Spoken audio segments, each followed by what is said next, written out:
আজকে আমি আপনাদের সাথে শেয়ার করব শীতকালের সবজি দিয়ে ভোগের খিচুড়ি। খিচুড়ি বানানোর জন্য আমি এখানে নিয়ে নিয়েছি বাটির মাপ করে গোবিন্দভোগ চাল আর সমপরিমাণ মুগ ডাল। আমি প্রথমেই চাল আর ডালটা ভালো করে ধুয়ে নিয়ে আধ ঘন্টার জন্য ভিজিয়ে রাখবো। খিচুড়ির মুগ ডালটা আমি আগে থেকেই ভেজে নিয়েছিলাম, তাই এখন আর আমি ভেজে নিলাম না। আর আমি খিচুড়ির সবজিতে ব্যবহার করেছি ফুলকপি, মটরশুঁটি আর আলু।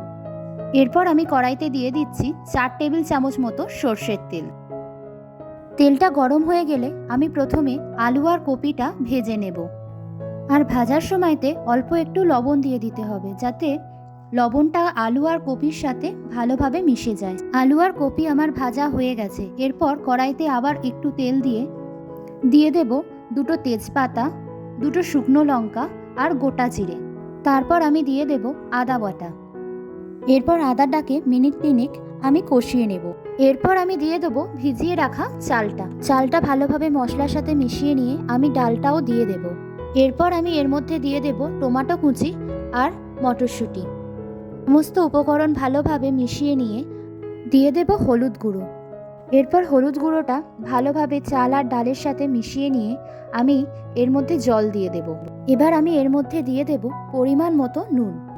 এরপর খিচুড়িটা ফুটে উঠলে আমি এর মধ্যে দিয়ে দেব ভেজে রাখা আলু আর কপি। আর খিচুড়িটা বানানোর সময় আমি গরম জলের ব্যবহার করেছিলাম, এতে খিচুড়ির টেস্টটা ভালো হয়।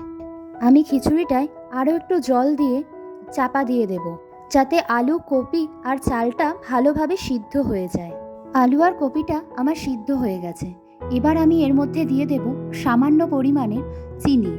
সবশেষে আমি দিয়ে দেব 1 টেবিল স্পুন ঘি। আপনারা এইভাবে শীতের সমস্ত সবজি দিয়ে খুব সহজ পদ্ধতিতে খিচুড়িটা বানিয়ে নিতে পারেন।